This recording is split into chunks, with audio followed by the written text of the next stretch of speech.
Hoje nós vamos ouvir pessoas que viveram uma experiência marcante no Brasil. Histórias de estrangeiros e também de brasileiros que passaram um tempo fora e, ao retornarem ou ao se despedirem, descobriram que a ligação com este país vai muito além do que se pode explicar com lógica ou estatísticas. São relatos de quem chegou aqui talvez por curiosidade, trabalho, estudo ou simplesmente por acaso, mas acabou encontrando algo inesperado, um tipo de vida que não se mede apenas em conforto material, estabilidade ou poder de compra. Pelo contrário, o que essas pessoas descrevem é algo mais profundo, mais humano, uma sensação de pertencimento, de proximidade, de calor nas relações e de conexão genuína com o outro. Ao longo dessas histórias, vamos perceber um contraste constante entre dois mundos. De um lado, a ideia do chamado sonho de primeiro mundo, com suas estruturas organizadas, segurança institucional e maior poder econômico. De outro, a vivência no Brasil, marcada por desafios reais, mas também por uma intensidade emocional, uma espontaneidade e uma presença humana que muitos dizem não encontrar em outros lugares. Algumas dessas pessoas falam de solidão em países desenvolvidos, onde tudo funciona, mas onde às vezes falta o simples. Alguém com quem conversar de verdade, alguém que olhe nos olhos, alguém que faça você se sentir visto. Outras relatam o medo de perder justamente aquilo que mais valorizam depois de terem experimentado o lei do Brasil. Amizades rápidas, porém profundas, encontros que parecem antigos mesmo sendo recentes, e uma forma de viver em que o afeto ocupa um espaço central no dia a dia. E é aí que surge um tema recorrente, a chamada saudade. Não apenas a saudade tradicional, mas uma espécie de ligação emocional persistente com o Brasil, como se o país deixasse uma marca que não desaparece com a distância. Muitos descrevem isso como um sentimento difícil de abandonar, quase como um vício emocional, algo que permanece mesmo depois do avião decolar. Também vamos acompanhar relatos de quem tomou a decisão de partir, mesmo sabendo que isso significava deixar para trás uma parte importante de si, e outros que decidiram voltar, enfrentando julgamentos e dúvidas, mas guiados por uma pergunta simples e ao mesmo tempo complexa: o que realmente significa viver bem? Ao final, essas histórias nos convidam a refletir sobre algo maior do que fronteiras ou comparações entre países. O Brasil, para muitos desses relatos, não é apenas um lugar no mapa, é um estado de espírito, uma experiência que transforma, que provoca contraste, que ensina e que permanece viva na memória emocional de quem passou por aqui.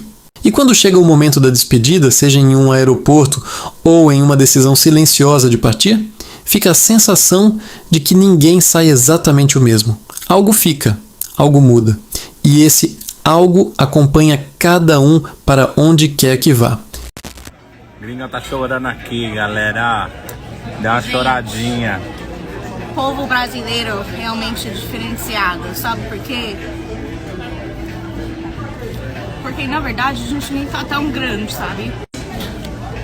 Nossos seguidores são muito queridos. Aí um seguidor nosso reconheceu a gente. Aí a gente terminou de comer aqui, né? Aí ele trouxe isso de presente, que fala a gringa e o maridão, um rodízio, tudo bonitinho aqui, ó, dá dó até pra comer isso aqui, não quero não, mas, ó, povo brasileiro, vocês são muito diferenciados e eu amo vocês de coração. Gente, meu Deus, eu vou hoje pro estúdio.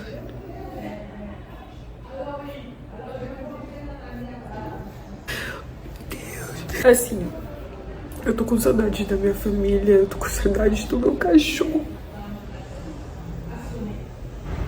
Eu me sinto uma péssima mãe, sabe? Porque eu tô longe dele e ele precisa de mim. Mas eu sou muito feliz aqui. Eu amo o Brasil, cara. Eu não sei explicar esse amor que eu tenho. É tipo assim, não sei explicar esse amor que eu tenho pelo Brasil. É realmente, tipo assim, inexplicável, sabe? Ai. Não sei como explicar, tipo, o sentimento. É tipo uma tristeza, mas é tipo... Não sei como explicar. Assim, é a minha terceira vez no Brasil. Acho que é claro que eu volto. Eu queria ficar aqui pra sempre. Eu queria ficar aqui pra sempre. Queria trazer minha família pra cá. Queria trazer meu cachorro pra cá. Ser feliz aqui.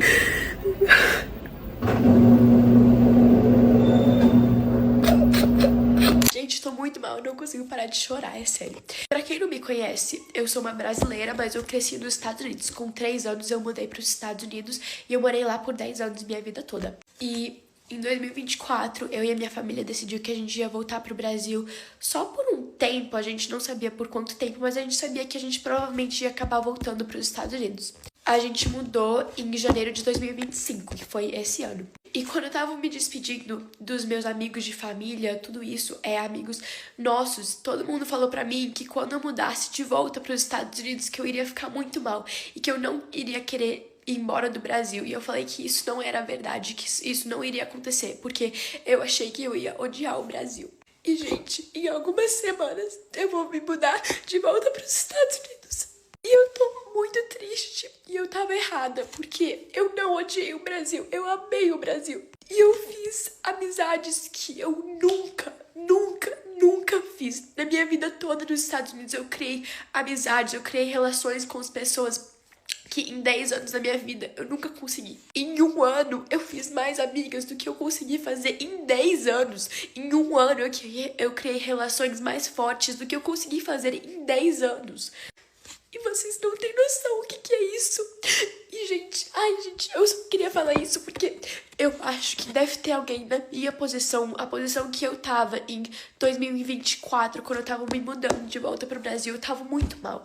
E eu fiquei aqui por só um ano. Eu mudei em janeiro de 2025 e eu vou me mudar de volta em janeiro de 2026. Mas esse ano foi o melhor ano da minha vida. E eu sempre falei que eu prefiro os Estados Unidos, mas eu acho que hoje eu começo a preferir o Brasil, gente. Realmente, eu nunca vou conseguir colocar em palavras tudo que eu tô sentindo. E ninguém vai conseguir entender. Só se você já viveu por isso, você não vai conseguir entender o que é isso, esse sentimento. Mas hoje foi meu último dia de escola e todos os meus amigos assinaram a minha camisa e fizeram um presente pra mim. E essa aqui também é a minha bandeira da minha sala. E isso é o tipo de coisa que eu vou levar pra sempre e eu nunca vou esquecer. Eu nunca, jamais vou esquecer o meu tempo no Brasil. E eu amo muito as minhas amigas e todo mundo que eu conheci aqui. Eu amo muito. E dói, tipo... Ai, gente, que cringe. Mas dói, realmente machuca. Pensando que vai ter muitas pessoas que eu nunca mais vou ver. Tem pessoas que eu provavelmente nunca mais vou encontrar. E que eu nunca mais vou entrar na minha escola. Eu só quero falar que se tiver alguém que cresceu nos Estados Unidos ou é americano, mas os pais são brasileiros e vai passar um tempo no Brasil, vai mudar pro Brasil, não pense que é ruim. Porque não é ruim. E eu acho que se eu tivesse entrado no Brasil com uma mente um pouco mais aberta, eu iria ter conseguido pegar muito mais tempo bom. E eu sou muito grata por esse tempo que eu consegui viver aqui. E eu só queria falar isso. Se alguém estiver na minha posição, só pra você saber, não é tão ruim quanto você acha que vai ser. Eu prometo. E pra pessoas que falam, eu quero muito mudar para os Estados Unidos, o Brasil é uma bosta. Gente, os Estados Unidos é ótimo. Eu amo os Estados Unidos, eu nunca trocaria a minha vida e eu nunca falaria que eu nunca gostaria de ter morado nos Estados Unidos, não é isso que eu tô falando. Mas o Brasil não é uma bosta, o Brasil é maravilhoso. E eu queria falar isso num vídeo porque eu acho muito importante que as pessoas saibam isso e saibam quanto que você tem. Eu nunca iria saber quanto incrível que poderia ser o Brasil se eu não tivesse esse tempo aqui. Então eu sou grata por esse tempo aqui. Porque agora toda vez que eu visitar, toda vez que eu falar com alguém do Brasil, eu vou saber como que é realmente aqui. E ao ouvir todas essas histórias, fica difícil não perceber que o que está em jogo aqui não é apenas uma comparação entre países, estilos de vida ou níveis de desenvolvimento. O que aparece de forma muito mais profunda é a maneira como cada lugar toca a experiência humana de um jeito diferente. E como isso molda a forma como as pessoas se sentem, lembram e pertencem. Porque no fim das contas, ninguém está falando apenas de ruas, cidades ou sistemas econômicos. Estão falando de encontros, de risadas compartilhadas sem planejamento, de conversas que começam com desconhecidos e em pouco tempo parecem de velhos amigos, de uma sensação de proximidade que para muitos se torna rara em outros contextos. E isso cria uma contradição interessante. Um país que enfrenta tantos desafios estruturais, mas que ao mesmo tempo consegue despertar algo tão forte em quem o vive, a ponto de fazer com que a distância não apague a presença e a partida não apague o vínculo. Por outro lado, também fica claro que essa experiência não é uniforme. Nem todos sentem da mesma forma, nem todos vivem o mesmo Brasil. Há quem tenha passado por dificuldades, inseguranças ou frustrações. E ainda assim, mesmo nesses casos, existe algo difícil de negar: o impacto emocional que o país deixa. Talvez seja por isso que tantas despedidas são carregadas de emoção. Não é apenas o fim de uma etapa, mas a sensação de estar deixando para trás uma versão de si mesmo que só existiu ali. Como se, de alguma forma, o Brasil despertasse algo nas pessoas que não se repete exatamente em outro lugar. E quando essas pessoas seguem seus caminhos, seja de volta para casa ou rumo a novos destinos, elas não levam apenas lembranças, levam mudanças, levam novos olhares, levam uma forma diferente de enxergar o valor das relações, do tempo e da convivência humana. No final, o que essas histórias parecem nos dizer é que alguns lugares não são apenas visitados ou habitados. Eles são vividos de forma tão intensa que passam a fazer parte da identidade de quem esteve ali. E talvez essa seja a maior conclusão de todas. O Brasil, para quem passa por ele de verdade, não termina quando a viagem acaba. Ele continua existindo na memória, nas relações e na forma como cada pessoa passa a enxergar o mundo depois dessa experiência. Porque há lugares que ficam na paisagem e há lugares que ficam na gente.